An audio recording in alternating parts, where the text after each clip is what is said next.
All right, here we go, guys, and we're back on our home roads of the North Fork of Long Island, Eastern Long Island. Gonna look for some boats today. Got a lead from Dale. Thank you, Dale, on a boat I haven't seen yet, but he sent me a picture. Looks like a nice pilot house off one of the side roads in Southold. I saw a boat last week in Riverhead. I'm hoping it's still there. And there's definitely a boat not too far away from me here in Mattituck, a little east of me, that we'll check out too, a little bow rider. But we're going to start with some coffee first at 7-Eleven. I always get a lot of grief about my choice of coffee. Don't knock it till you tried it. And then we'll head west to Riverhead, and I'll check back in if that boat is still there.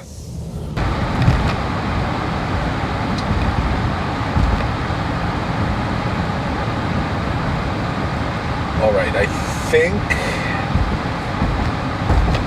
the boat I saw, which I think was a Mako, the Merc outboard, is somewhere in this vicinity.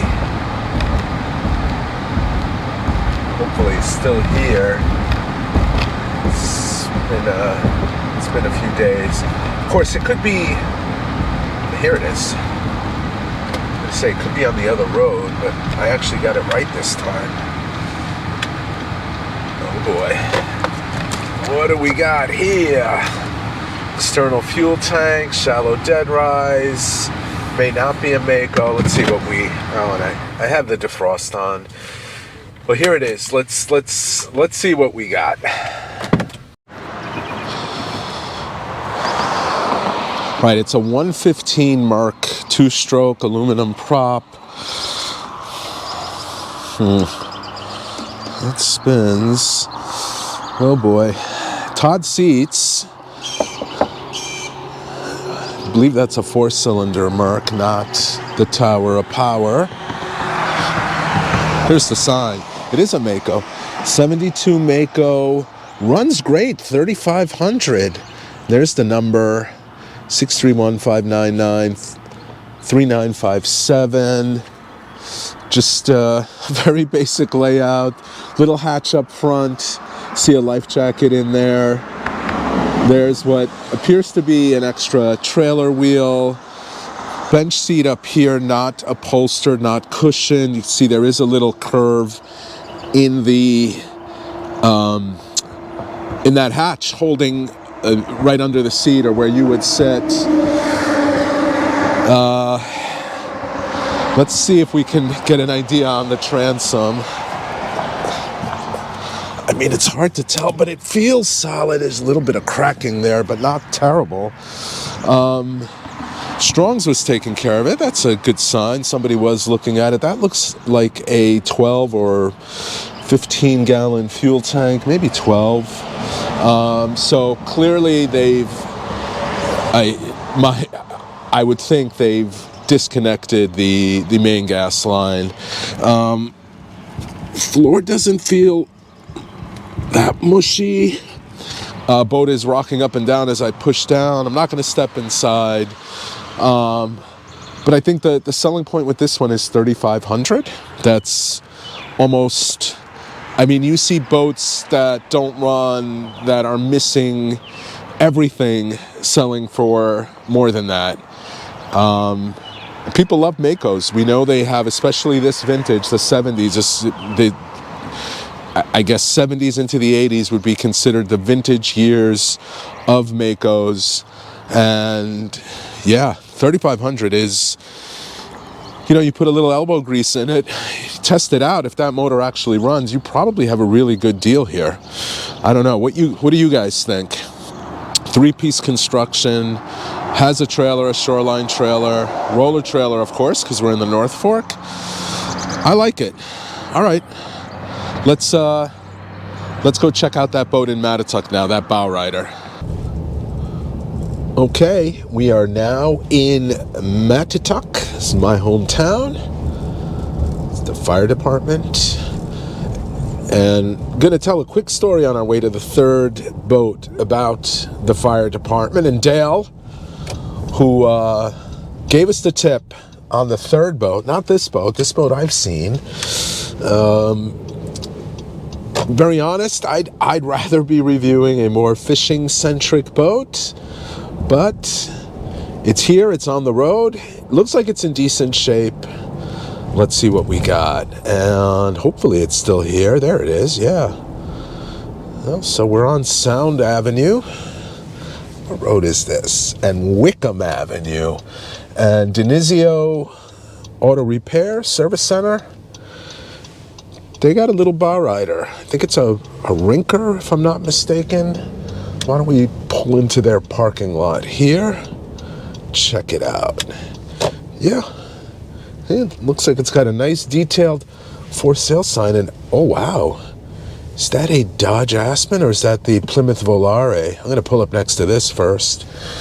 So why I care, it's a Plymouth Volare. This was the car I grew up in, a baby blue Dodge Aspen station wagon. That's what, in the 1980 through about 1990, the car my parents owned. Oh boy, slant six, engine still going strong as far as I know. We sold it to a contractor, but what an ugly car. But anyway, nostalgia. Let's go check out this little bow rider. And it's got a 180 mark on it. I presume that means it's an 18-footer. Certainly looks like it's 18 feet. You can see it's a bow rider. So there's room up here to relax, to ride. I'm always wary of adding too much weight to the front of these boats. It is registered through 26th. Here's the details. 2002, 180, 18-foot bow rider, freshwater boat, only in bay a handful of times in 2023. Mercruiser 3.0 Alpha 1 stainless prop, 4-speaker Bluetooth, no paperwork for trailer. There's the number. That's the price. Again, a really good price on a cool little boat.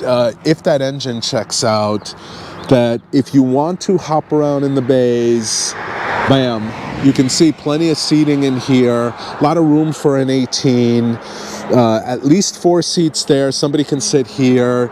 The seating in the front does have the stereo. The 3.0 is a relatively reliable engine as far as inboard outboards go. Alpha 1 drive actually looks like it's in really good shape. Looks like somebody took care of this boat. And again, $6,500. That first boat was $3,500. This boat is $6,500. Nice bimini on it too. So not a fishing boat, but a really, what looks like a really well cared for boat. This is going to sound stupid, but the fact that these folks took the time to type everything out, nice, clean, and legible, I think that speaks volumes. It'd be nice to know how that Mercruiser ran. Trailer looks like it's in decent shape, and you know, I joke about this all the time. Of course, it's a roller trailer. It seems to be the trailer du jour here in Long Island, or at least in Eastern Long Island.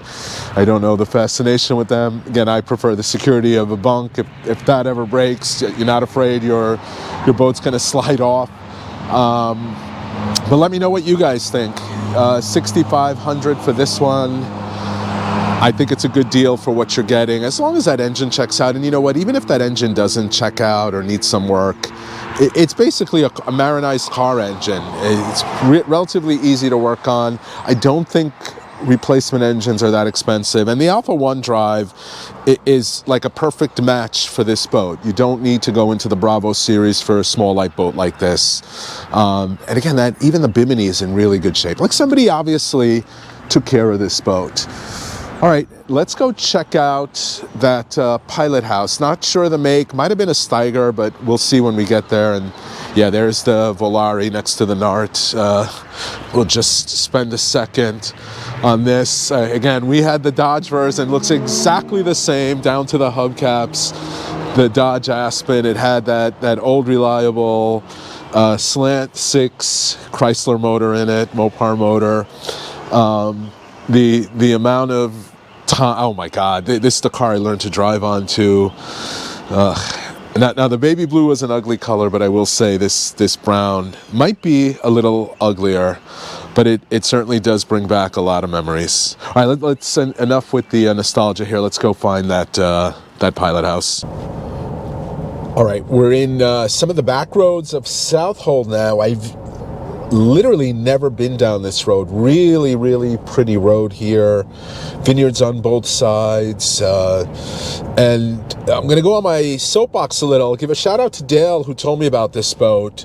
And the reason he found this boat, it is a little out of the way, is because he's a volunteer firefighter out here. And that's the thing about this area of Long Island, Eastern Long Island. I know definitely the North Fork. I believe the South Fork and other towns throughout Long Island and the country, right? Those of us who grew up in a big city don't realize this, but there are volunteer fire departments, and almost on cue, I didn't realize this, the Southold Fire Department is right here on our left. We just passed it.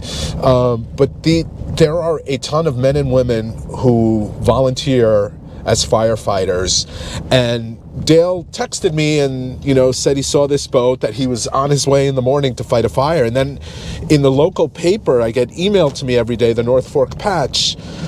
I read about the fire and how the heroic actions of the firefighters, the volunteer force, mind you, really saved that house from completely burning down. They were on there in literally minutes. And I just wanted to give a shout out to Dale and all the other men and women of our volunteer fire departments, especially out here in the North Fork. They protect our communities. Thank you, guys. My GPS, based on the cross streets Dale gave me, shows we're about a mile and a half away. I'll get off my soapbox, and when we find the boat, we'll check back in. So here we are at North Bayview Avenue, Jacobs Lane. We're heading east. There's the boat. Perfect directions, Dale. Is it a Steiger? Let's check it out. I hope they have the price on, otherwise I will give those folks a shout, I guess, and try to get a price. Looks like an older Steiger if I were a betting man, but we'll see. Let's see what we got. Nice looking boat. This is a true fishing boat. Wow, 10K. It is a Steiger, 23-foot Steiger craft, 10K. We are getting lucky on the prices today. There's the number, 631-965, 1579, 23-foot Steiger. I see a radar. Windshield wipers in the pilot house. It's a Chesapeake. Chesapeake is their low dead rise boat. That's okay. This is the same boat my buddy Costi has. He might have a 25 Chesapeake. So it is an inboard outboard. A lot of these came with Volvos. That's what Costi has. Let's see what outdrive we have here. Where's there? Is there a marking on the outdrive? Is that the Volvo symbol? I don't know. Dual prop, likely a Volvo. So yeah, you know the drill with dual props. With inboard outboards. Not what most people look for these days. Very popular back in the day. Again, you have the ease of maintenance, or the ease of working on a marinized car engine. That's the good thing. These are really Chevy engines. I believe most of them are 350 Chevy small block engines, even though they're Volvos. The boat is a 96, 10K, dual axle trailer. They do have it. Again, you see somebody's taking care of this. I think a lot of this would depend on how that engine is. It's a Steiger craft. See rod holders on top, spreader lights. It's going to be a great boat. It's got a fully enclosed transom. Here's a boarding ladder, big trim tabs. You can see it's not a very deep V. If I were a betting man, I would guess 14 to 16 degrees. But it'll be very fuel efficient, and it'll certainly keep you out of the elements in that big pilot house with a little berth underneath for storage, or to, little kids can catch a nap. An adult can squeeze in there too in a pinch if you don't have it filled with stuff and take a nap. I think the price is right. A lot would depend on the engine. If that engine is running and you're getting a pilot house, buy a quality brand for 10K. Hard to beat that. And yeah, there's the there's the Hin 96, so that does check out.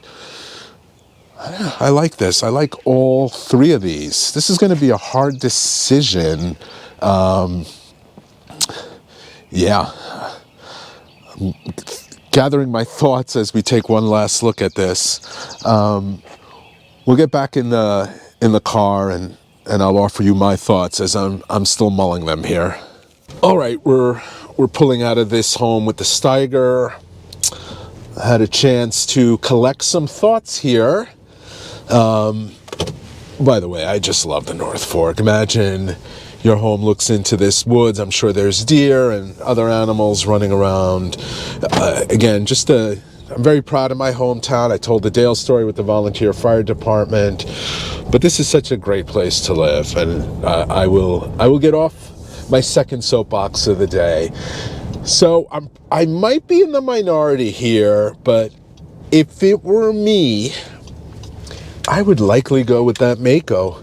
Yes, old, beat up, but I don't think any three of these boats are boats you're going to use to head offshore in. Closest would be that Steiger, but relatively shallow dead rise. It will get bumpy. Believe me, I've had firsthand experience in a Steiger Chesapeake. Capable, yes. Comfortable necessarily in any kind of big seas? I don't think so. My personal experience and my personal opinion only. I would get that Mako based on presuming that runs great, part is fine. Maybe have a fiberglass guy spend a few grand fixing it up a little, and maybe for around 10K, you're in a kick-ass little 19-foot boat that at least here in my neck of the woods, as I drive like an idiot because I'm not sure where I am, but at least in my neck of the woods, you could use it in the Long Island Sound, in Peconic Bay, in Gardner's Bay, hitting some great blackfish, fluke, striper spots, and relatively cheaply. So that's my opinion. I know a lot of people, I think, are going to go for that Steiger. Let me know in the comments, which would you pick and why? Hope you enjoyed this version of Picking Boats by the Side of the Road. As always, if you like these videos, hit that like button. And if you're not already a subscriber and you like content like this, please consider subscribing.